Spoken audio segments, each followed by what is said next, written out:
अध्यक्ष जी, बनातवाला जी ने बहुत बुनियादी सवाल उठाया। जिस तरह की का घटना चक्र चल रहा है देश में, आज से नहीं पिछले कुछ वर्षों से, उससे ऐसा लगता है कि राजनीतिज्ञों की छवि जो खराब हो रही है उसके लिए सबसे बड़ी जिम्मेदारी राजनीति में काम करने वालों की है। हम मानते हैं कि आजकल आरोप बहुत लग रहे हैं। इस सदन में बार बार पुरानी परंपराओं का जिक्र किया गया। मैं भी संसद में पिछले लगातार करीब 35 वर्षों से 5 वर्षों को छोड़ करके यहाँ पर हूँ। मैंने बहुत सारे सवाल उठाए भी हैं, जैसा शरद यादव ने कहा, लेकिन मुझे कभी ये याद नहीं कि हमने सवाल उठाने के पहले संबंधित मंत्री को या संबंधित व्यक्ति को इस बात की सूचना न दी। हम ऐसा भी मानते हैं कि प्रधानमंत्री या राष्ट्रपति को लिखे गए पत्र को जब तक वो खुला पत्र न हो, अखबारों में और लोगों के पास वो कैसे पहुंच जाता है। संसदीय मर्यादा की बात करते समय और पुरानी परंपरा को ध्यान में रखते हुए और उसकी याद दिलाते हुए हमें अपने आचरण पर भी थोड़ा ध्यान देना चाहिए।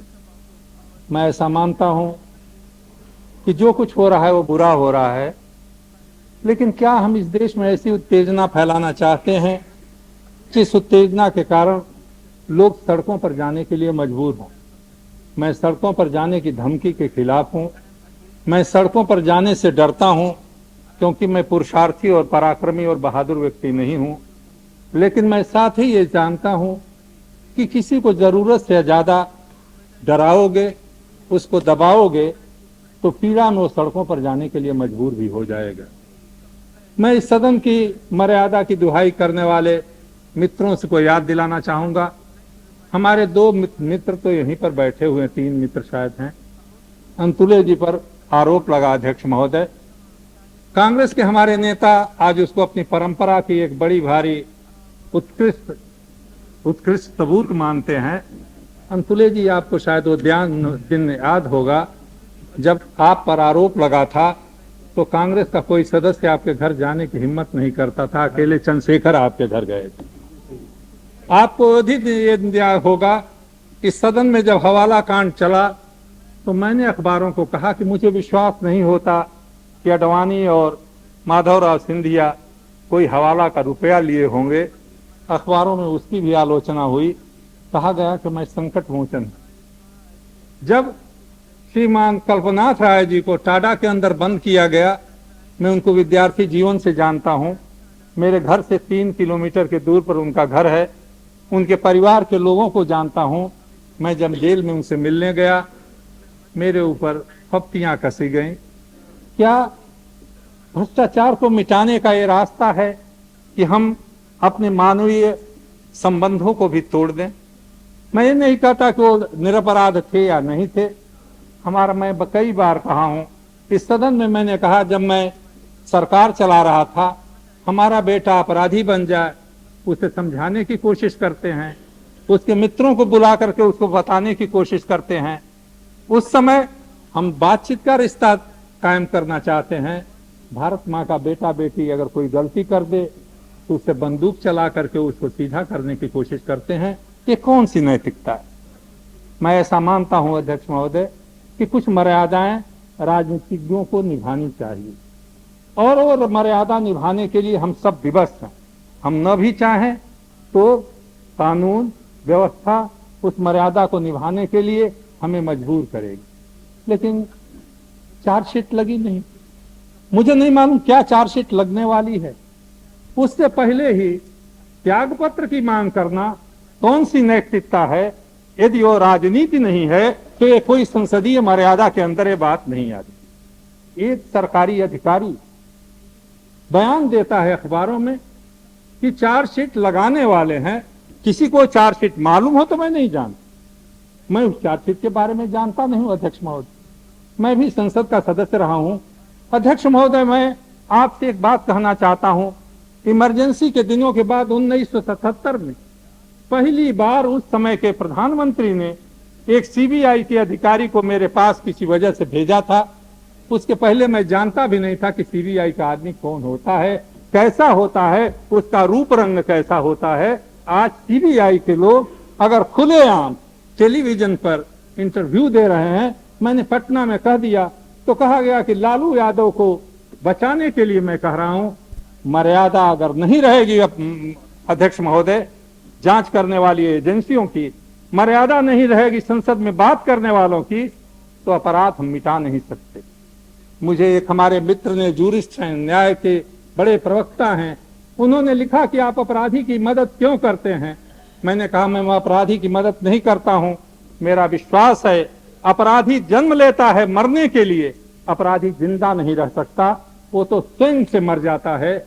लेकिन अपराध मिटाने के नाम पर जब जो लोग सत्ता में बैठे हुए हैं, जिनके हाथों में कानून का डंडा है, अगर वो सीमा को पार कर जाते हैं तो वो लोग समाज को अंधेरे में हमेशा के लिए ढकेल देते। आज एक का मामला, कल दूसरे का मामला, इधर से सुनाई पड़ रहा था, बहुत सारे कांड यहाँ पर उठेंगे। मैं आपसे निवेदन करूं, आज हम हैं, कल दूसरा होगा, परसों तीसरा होगा। अध्यक्ष महोदय, क्या 3-4 दिन हम इंतजार नहीं कर सकते थे? क्या चार्जशीट की इंतजार करने में कोई आसमान टूट रहा था? क्या सारी राजनीतिक नैतिकता का सारस केवल 4 दिनों में हो जाता था? मैं आपसे पूछना चाहता हूं, या क्या अध्यक्ष महोदय आपसे कौन सी संसदीय परंपरा है कि एक सीबीआई का डायरेक्टर किसी के खिलाफ ये राय जाहिर करे कि वो चार्जशीट लगाना चाहता है, तो हम सब लोग खड़े होकर के ये कहने लगे आज तुम इस्तीफा दो, नहीं तो सारी राजनीति की मर्यादा टूट जाती।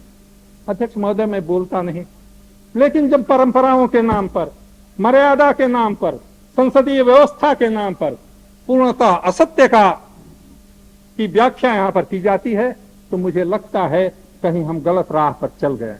और वो गलत राह वही है जो सोमनाथ चटर्जी जी ने कहा, अपराधी कोई साबित होगा या नहीं।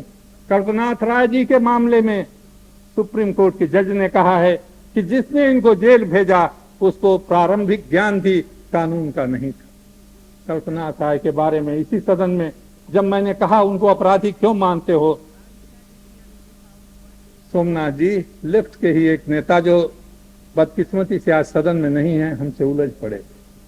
हमने कहा था जब तक कानून नहीं कहता तब तक आप अपराधी क्यों कहते हो। हमसे बिगड़ गए थे, हमको भी अपराधी बनाने की उन्होंने कोशिश की थी, अपराधी बना नहीं पाए हैं, ये दूसरी बात। अध्यक्ष महोदय, मैं आपसे कहूंगा जहां पटना में संयम की जरूरत है वहीं दिल्ली में भी संयम की जरूरत है। दिल्ली में संयम नहीं रहेगा और पटना में संयम का हम उपदेश देंगे तो हमारे उपदेश का कोई असर नहीं होगा।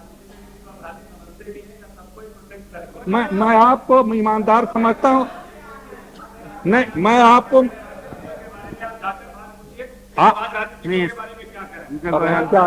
प्रोटेक्ट करेंगे तो कैसे चलेगा? वो राजनीति में है, वो अपने को अपराधी मानते होंगे, मैं राजनीति में हूं, मैं अपने को अपराधी नहीं मानता। Please mister Goyal, no that's not the way, you can't do like this. अध्यक्ष महोदय, मैं सब बातों का जवाब नहीं दे सकता, नहीं दे, जरूरत भी नहीं और मुझे देने की जरूरत भी नहीं है। मैं किसी का न समर्थन कर रहा हूं न मैं किसी के अपराधी को संरक्षण दे रहा हूं, लेकिन मैं जरूर ये कह रहा हूं कि मैं इस संसद की मर्यादा को संरक्षण देना अपना कर्तव्य समझता हूं।